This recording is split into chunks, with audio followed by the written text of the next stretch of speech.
자, 우리 32강 공부하겠습니다. 새로운 장으로 들어갑니다. 새로운 장일 뿐만 아니라 새로운 부로 들어가네요. 제3부 많은 신학들 이렇게 되어 있습니다. 차례로 가볼까요? 앞에 차례 보면 이렇습니다. 중간이요. 제3부 많은 신학들 이렇게 되어 있습니다. 여러 가지 종류의 신학 분과를 가리키는 거죠. 그 안에 이제 9장으로 분열 이렇게 되어 있습니다. 10장은 역사적 신학. 분열이라고 하는 건 신학이 여러 분과로 나뉘어지게 됐다고 하는 겁니다. 신학이 그렇게 분과로 처음부터 나눠지는 건 아니거든요.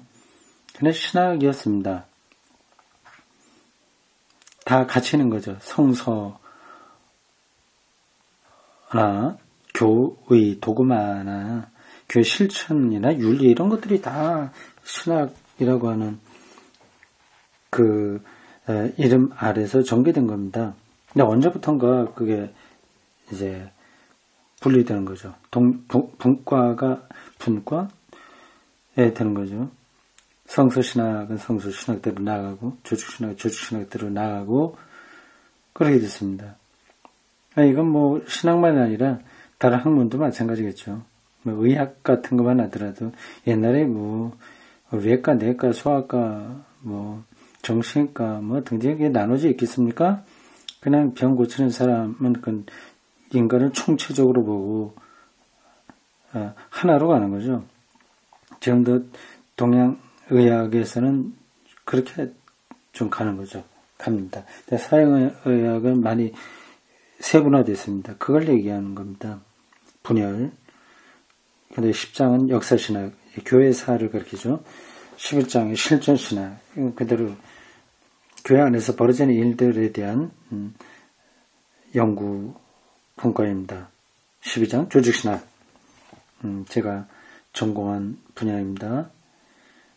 이게 신학을 전공했다고 하더라도 이제 박사학위를 받았다고 하더라도 자기가 어떤 분과를 택했느냐에 따라서 그 자기의 전문 영역이 좁혀집니다. 조직신학을 한 사람은 성서신학에서 약점을 보일 수밖에 없어요. 또 반대로도 마찬가지입니다. 근데 각 분야가 이제 너무 이제 신학이 많아지니까 한 사람이 그걸 다 할 수 없어서 나눠주긴 한데 나눠주는 것도 문제가 많이 있습니다. 자, 봅시다. 이제 3부 많은 신학들 그 중에서 이제 9장입니다. 분열 159쪽입니다. 여기에도 어떤 철학자의 경구를 하나 앞에 실었습니다. 막스 호르크하이머라고 하는 사람입니다. 유명한 사람이죠. 제가 잘 알지는 못하는데 이름은 많이 거명된 사람입니다.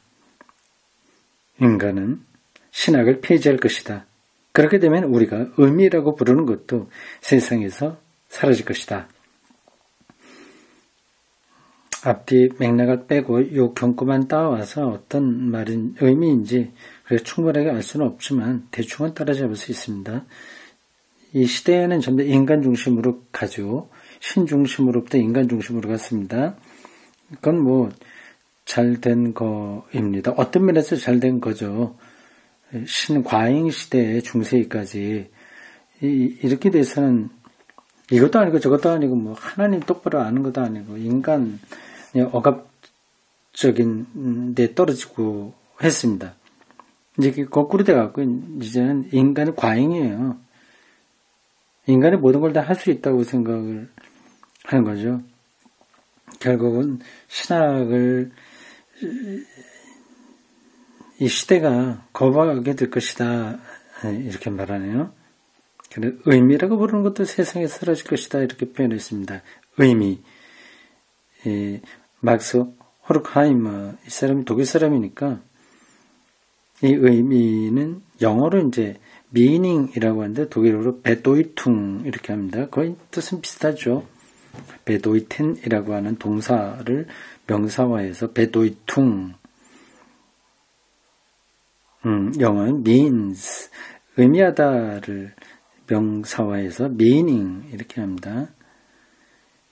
같은 거죠. 여기서 말하는 의미라고 하는 거는 뭐 실체가 없다 그런 뜻은 아니고 그 meaning 의미 관점에서 실체적이죠. 리얼리티죠. 근데 그건 없고 그냥 인간이 세상을 도구화하고 뭐 인간도 거기서 도구화되고요. 의미다 뭐 이런 거 찾을 필요 없이 인간에게 편리한 삶만 이제 중요하게 다뤄진다 그 얘기죠. 그렇다면 이 사람이 말하는 신학은 의미 찾기라고 할 수 있습니다. 자, 가보겠습니다. 작은 1번 신학의 문제로서의 학문적 다원주의. 우리는 학문적으로 규정된 세상에서 산다. 그렇죠. 여러 가지 다 학문으로 규정이 되고 있습니다. 식료품, 시청학, 매체들, 주택과 교통수단들과 같은 일상적인 생산품들은 매우 전문화된 학문의 관찰 대상일 뿐만 아니라 그 자체가 철저하게 학문적으로 성립된 기술적인 대상들이다. 그렇죠. 식품, 공학, 뭐 이런 것도 있고요. 여기에 우리가 일상적으로 살아가면서 겪게 되는 모든 것들이 지금 학문적으로 정립되고 있습니다. 건축공학, 이런 것들이요. 사회과학, 이제는 미디어, 이런 것들 다 학문으로 자리 잡고요. 그렇습니다. 학교, 경제 또는 군대와 같은 거대 사회적 영역들도 점차 학문적으로 수립된 계획에 따라 그리고 학문적으로 제작된 시설들에 의해서 기능적으로 움직인다. 기능적으로 움직인다. 학문은 어떤 구조, 그 체계 그런 걸 잡는 거거든요. 그럼 그게 되면 그대로 가는 겁니다. 그게 기능적이라고 하는 거죠. 기술적으로, 의미보다는 기술적으로 기능하는 사회에서는 학문적으로 보편 타당한 것으로 입증된 것만이 옳고 책임적이고 궁극적으로 타당한 것으로 여겨진다. 그렇습니다. 1년 연봉 높아지고 복지 이렇게 확대시키고 그런 것만이 정당 이게 옳다고 하는 거죠. 그게 타당한 것으로 여기는 겁니다. 이 시대의 시민은 학문적으로 자신을 정당화하기를 좋아한다. 그렇죠. 그리고 학문적이라고 하는 말은 wissenschaftlich 학문적이라고 하는 말은 언제나 무수히 많은 학문들 가운데 하나를 통해서를 의미한다. 학문들 가운데 하나를 통해서. 그러니까, 지금 바깥에서 이 사람 번호 부르는 스피커 소리가 들리죠? 참, 이 시골에는 가끔, 저를 찾으러 옵니다.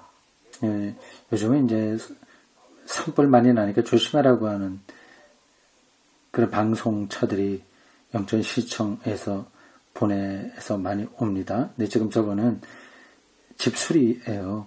집수리할 사람들이 있으면 전화번호 불러주니까 이것대로 하라고 하는 겁니다. 노인들이 많으니까 그 일일이 다 불러주는 거예요. 저분은 제가 잘 아는 사람입니다. 처음에 이쪽으로 제가 들어와서 몇 번 제 도움을 받았습니다. 그 다음 패러그래프. 학문이 가르쳐지고 생산되는 곳에서 학문적으로 분화된 이런 현실의 일치를 발견할 수 있다고 기대할 것이다. 학문적으로 얘기하면 정말 좋은 것들 다 발견하게 된다. 계속 가자. 그런 거죠. 학문적 집합소의 명칭들도 이런 일치를 시사한다. 대학교 대학이 유니버시티라고 부르죠. 유니버시티, 독일어로 우니버시테트라고 합니다. 대학교예요. 이건 이제 일치라고 하는 뜻, 보편성이라고 하는 뜻입니다. 유니버시티는 1221년 파리 대학교, 우리 교수들과 학생들의 유니버시티를 나타내는 말로서 도입되었고, 1221년도 파리 대학교에 자기 정체성에 대한 문구에서 나왔다고 합니다. 13세기에는 전체적인 연구를 나타내는 말로 사용되었다. 종합대학교, 독일어로 이렇게 되어 있습니다. 게잠트 호크슐레. 이거는 우니버시티하고는 좀 다른 거죠. 게잠트 호크슐레. 호크슐레는 대학교라고 하는 뜻이 아니라 전문 학교라는 뜻입니다. 어쨌든 종합대학교는 학문 분과들의 새로운 통합을 위한 대학 개혁의 명칭으로 사용되었다. 그러나 대학교에 들어간 사람은 누구나 중세 후기에 복잡한 세관, 칸막이들보다 더 견고한 칸막이가 쳐진 학문 분과들에 속해야 한다. 제가 앞에서 얘기했죠. 분과로 딱 나눠지는 겁니다. 신학 안에서도 분과가 나눠지거든요. 그러면 서로 소통이 안 됩니다. 그래서 설교학자하고 조직신학자가 대화를 잘 못하는 거죠. 독일 학문 신학에서도 그런 조짐이 있는데 한국은 뭐 더 말할 것 없죠. 독일 쪽엔 그래도 가톨릭하고 개신교도 서로 소통하고 이 간 학문적인 교류 관계가 많이 있습니다. 그래도 지금 페타 아시아는 분과가 이렇게 너무 전문화되다 보니 세관 하나하나 칸막이처럼 더 이상 소통이 안 된다. 그걸 말하고 있습니다. 대학교에 들어간 사람은 통일적인 학문이 아니라 원심적으로 갈라지는 전문 분과들에 접하게 된다. 그렇죠. 전체적인 학문을 위한 계획들은 통일사회에 대한 사회적 유토피아와 마찬가지로 탁상 위에 유토피아적 이론에 머물렀다. 단일한 학문은 없고 개별적인 학문들이 있을 뿐이다. 전체를 아우르는 학문은 없고요. 개별적인 것만 있어요. 그러다 보니까 그걸 다루는 인격체도 한쪽으로 편향되는 거죠. 예를 들자면 의사는 그거에 머물러 버려요. 인간을 의학적으로 분석하는 데만 머물러 있습니다. 그러니까 총체적인 인간 이해는 좀 어려운 거죠. 법학도 그렇고요. 신학도 물론 그럴 수 있습니다.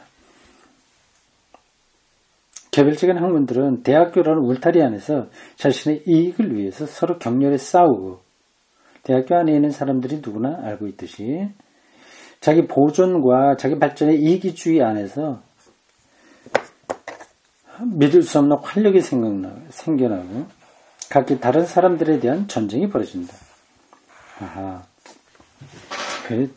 동일 대학교도 이런 흐름들이 좀 있는가 보죠. 근데 있겠죠. 사람이 모이는데 왜 없겠습니까? 근데 제도적으로 우리하고는 수준의 차이가 나죠. 그들은 그렇게 한다고 하더라도 어느 한계선을 지킵니다. 우리는 그쳤죠. 이전 투구죠. 총장 되려고 뭐 온갖 일을 다 벌이죠. 그래서 그것 때문에 서로 사이가 나빠지고요. 학문기관이 대학교에 이러한 내적 상태는 대학교에 자기 이익의 대변자들을 가지고 있는 저 세분화된 사회 집단의 구조를 반영한다. 그렇죠. 경제와 관련된 교회와 결합된 학교와 관련된 또는 군사적인 학문들이 있다. 그리고 대학교의 교수활동과 연구활동은 그 분과와 방법의 다원성을 통해서 사회적 분화를 더욱 증진시킨다.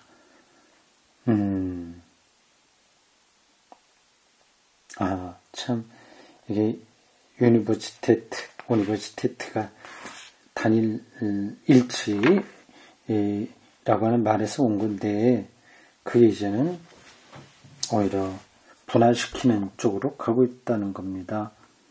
맞죠? 예를 들어 사회 문학적 본문들, 종교 전통, 지리 등과 같은 영역들을 학문 분과로 나누어 다루는데 분과가 있는 거죠. 서로 갈라져 있는 거죠. 이 학문 분과들 사이에는 서로 유기적 결속이 있다 없다? 있어야 되는데 없다. 사회적 관심, 운동과 구조들의 전체성을 체계적으로 발견하고 이론적으로 처리할 수 있을 만큼 학문적 다원성을 통일적으로 정식화할 수 있는 통일적 학문은 없다. 그러니까 법학과 의학을 이렇게 일치시킬 수 있는 통일적 학문이 없다는 거죠. 그럼 이렇게 계속 나가면 또 이 인간 세상은 어떻게 되는 거겠습니까? 20세기의 철학은 학문 이론적인 그리고 규범의 근거를 밝히는 담론을 통해서 이런 전체성을 드러내려고 노력했다.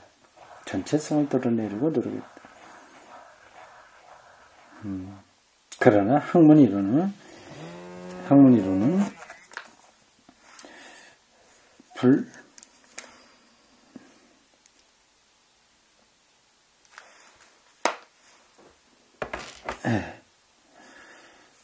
불가피한 형식주의 때문에 아직도 필요한 사회 이론으로 발전되지 못했다. 그리고 규범들의 근거, 규범들의 타당성과 조정 능력에 대한 논의는 자기 모순에 빠졌다. 자기 모순이요? 규범들의 근거, 규범. 어떤 그 학문이 만들어낸 결과들을 가리키는 겁니다. 근데 서로 그렇게 조종할 수 있는 능력이 나오지 않은 거죠. 철학적 태도는 더 이상 전체를 대변할 수 없다. 온갖 다른 주장과 주의들이 각각 자기 쪽으로만 계속 가고 있는 거죠. 마치 어떤 동굴 속에서 여러 갈래로 갈라진 동굴을 탐험하는데 제각각 길로 가서 그것만 가는 거죠. 자기가 어디서 왔는지에 대한 연결끈을 다 놓쳐버리고 무조건 나오면 길을 그쪽으로 계속 파고 가는 거니까 처음에 시작했던 사람들과의 거리는 점점 멀어지는 거죠. 그리고 가면 갈수록 그 소통은 안 되는 거죠. 이 전체를 이러한 태도로는 대변할 수 없다. 어쩔 수 없는 없이 학문들을 따른다. 따라서 그것은 형식적인 학문의 논리로 발전되거나 철학적으로 발전된 개별 학문으로 발전될 수 있다. 지금 이 분과가 지나치게 그 단일성을 놓치고 있고 개별 쪽으로만 발전하고 있기에 문제가 크다 그 얘기입니다. 구체적인 예를 듭니다. 마르크스주의적 비판과 유물론적 역사 이론에 기초한 학문 이론은 마르크스주의죠. 유물론적 세계관이죠. 이것은 혼잡한 부르주아적 분과들과 이론들의 통일을 유일한 학문이라고 부르려고 한다.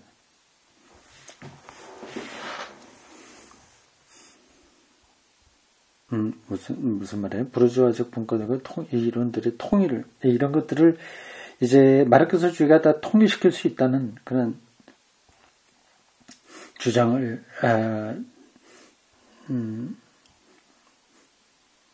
이렇게 설명하고 있는 거예요. 마르크스주의는 경제적으로 그리고 정치적으로 사회를 지배하는 사람들을 위한 자본 축적의 관심 속에서 끝없이 증대되는 이익의 가치 속에서 이런 통일을 발견한다.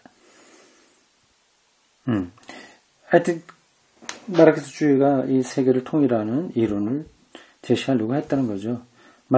마르크스주의는 돈이 세상을 지배한다는 모든 피지배층의 쓰라린 깨달음에 관한 모든 학문들과 관련된 이론에 의해서 이 비판을 정당화한다. 정치적 힘과 재정적 힘이 서로 속해 있다는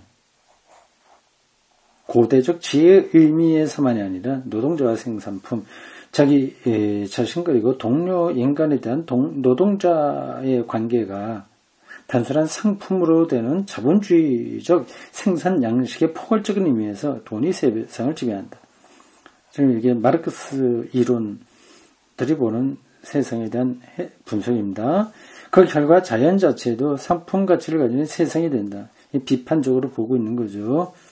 이러한 사회 철학은 이러한 생산의 이데올로기적 재가로 머물거나 자본주의 생산 양식, 그 계급 사회와 학문 형식의 비판이 된다.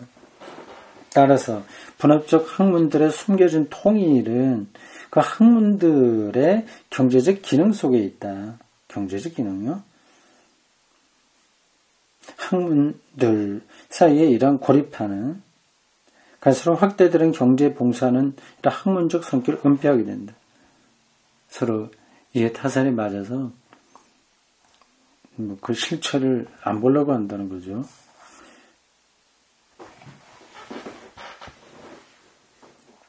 부르주아적 역사 철학과 부르주아적 역사 철학. 이게 뭡니까? 부르주아적 역사 철학과 학문 이론. 이게 뭐 헤겔의 역사 철학 이런 것들을 가르치나요? 어쨌든 이런 것들은 이런 현실적 비판에 대해서 이제까지 전체적인 해석을 제시하지 못했다. 하면 헤겔을 말하는 건 아니겠죠. 헤겔은 마르크스보다 훨씬 전 사람으로서 변증법적 역사 변혁을 말하고 있습니다. 이건 복잡한 배경이 있어서 제가 다 설명하기 힘듭니다. 어쨌든 여기서는 그 마르크스주의적 비판을 인용하면서 오늘의 역사 발전, 역사 변혁 이것에 대한 철학이 바람직한 대안을 제시하지 못하고 있다. 전체를 세계를 전체적으로 하나로 이렇게 뚫어볼 수 있는 관점을 제시하지 못했다고 하는 겁니다. 그러면 그리스도교 복음이 부르주아적 학문 활동으로 하여금 부르주아적 학문 활동이라고 하는데 부르주아라고 하면 좀 자본가적이라는 뜻이 아닙니까? 꼭 자본가라보다도 시민, 건전한 시민이 되는 그런 주장을 얘기하는 거거든요.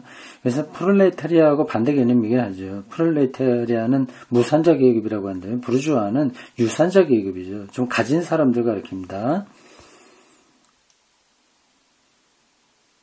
그리스도교 복음이 부르주아적 학문 활동으로 하여금 자신의 본분에, 자신의 역사적 통일성에, 그리고 자신의 총체적 의미에 이르도록 도울 수 있을까?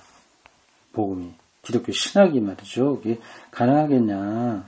전체에 봉사할 수 있는 학문이 되도록 자극을 줄 수 있겠냐 하는 거죠.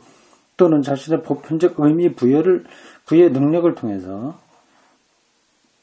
자신의 보편적 의미 부여라고 하는 건 세상 하나님이 창조했다 이런 것들이 의미 부여인 겁니다. 그런 능력을 통해서 그리스도교가 매혹적인 마르크스주의에 대항하는 전선을 수립할 수 있으리라는 막연한 기대가 그런 도움을 줄 수도 있고 신학으로 하여금 대학교에 붙어 있게 하는 재정 중심적 사고의 바탕이 있는 게 아닐까. 그리고 신학에 부여된 다른 과제, 다시 말해서 이 사회의 그리스도교적 기본 가치들을 보존하는 과제에 부응해서 그리스도교는 이런 역할을 할 수 있다. 이 경쟁사회의 실제적인 화폐 가치에 이 사람은 마르크스주의 영향을 상당히 받은 것으로 보입니다. 그게 옳은 분석이기도 하니까 영향받았다고 하는 게 이상한 건 아니죠. 해방신학적인 관점이 있다고 앞에서도 여러 번 반복을 했습니다. 그건 마르크스주의에 다 근거하고 있다는 뜻입니다. 경쟁사회의 실질적인 화폐가치예요. 화폐가치. 그렇죠. 돈으로 이게 다 작동되니까요. 서구 정신적 가치들이 깔려 있거나 더 쉬워 있을 수 있다. 신학은 모든 학문에 이르는 문의 열쇠를 가지고 있는가? 신학의 내적 분업에도 불구하고 여러 분과로 나눠져 있으니까 분업이라고 한 거예요. 그는 바로 그 분업 때문에 다른 데서 헛되이 찾았던 통일적 학문인가? 또는 모든 부르주아적 학문들을 제거하고 허락하고 마르크스주의를 망가주는 부르주아 학문의 후광인가? 지금 신학의 자리가 뭐냐를 날카롭게 이렇게 압박하고 있습니다. 대답하려고 말이죠. 그렇다면 고대 동방에서 중세를 거쳐 현대의 생태학적 상황에 이르는 제로들의 혼란스러운 내적 다양성의 의미와 율법주의적 결의론에서 사회 언어학에 이르는 의미와 서로 다른 수많은 방법론의 근거는 경쟁사회에 세계관을 부여하고 계급투쟁의 역사와 창조에서 구원에 이르는 구원사를 결부시키고 비합리적 세상의 합리성을 거룩함과 그리스도교적 인간다움 속에서 해명하는 과제 속에 짧게 말해서 모든 나쁜 그리고 좋지 않은 상태들을 신적인 것들과 화해시키려는 고상한 문화적 과제 속에 있다.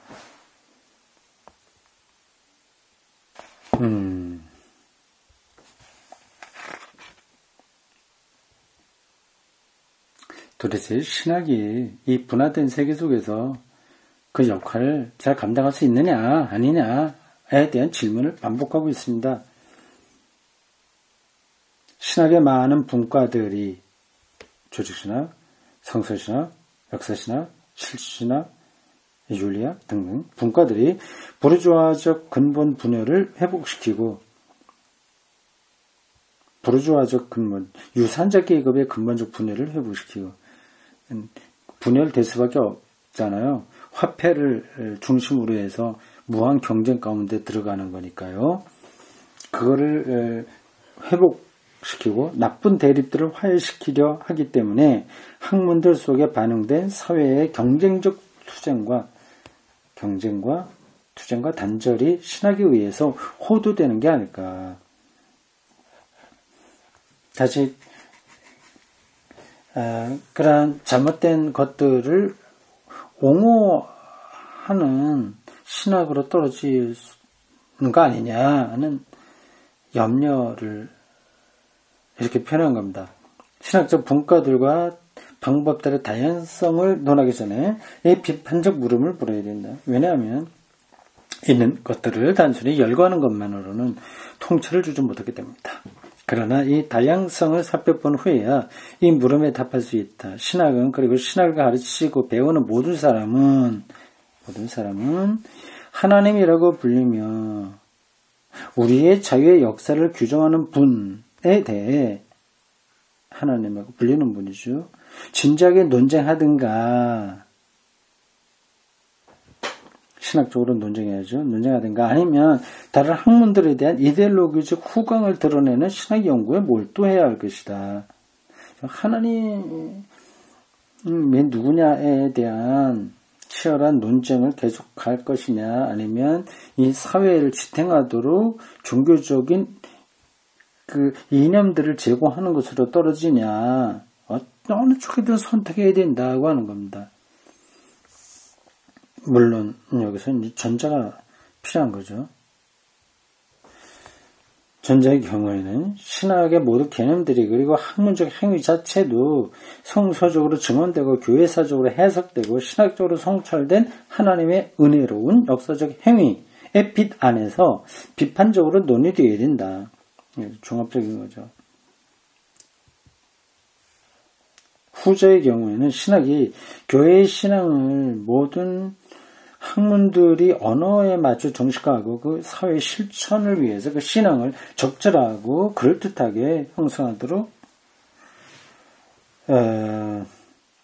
힘써야 한다.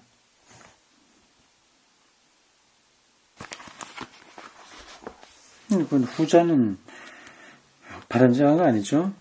전자의 경우에는 신학이 자기에게 걸맞는 학문적 봉사를 하게 하고, 후자의 경우에는 신학이 종교적, 사회적, 문학, 그리고 대학교의 다른 분과들로 대체되거나 집단의 정신만을 지닌 교회적 당파성의 학문으로 대체된다.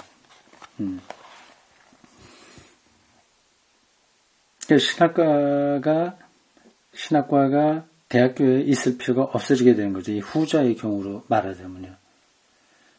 어용 신학이 되는 거죠. 대학교의 다른 학문들, 분과들에 비해서 신학 분과들의 다양한 신학적 중복에 대한 식별을 통해서 이 양자택일이 더욱 예리하게 부각되어야 한다. 어쨌든 이 두 방식에서 하나를 선택해야 된다고 하는 거죠. 이것도 아니고 저것도 아니면 신학은 자리를 잡을 수 없다. 대학교 안에 있을 수 없다고 하는 거죠. 학문으로서는 의미를 잃게 되는 거죠.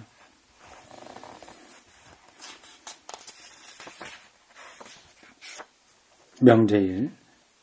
우리의 세상에 대한 학문적 규정은 세상의 일상적 생산물과 조직 영역에서들만이 아니라 세상에 대한 학문적 정당화의 방식을 통해서도 표현된다.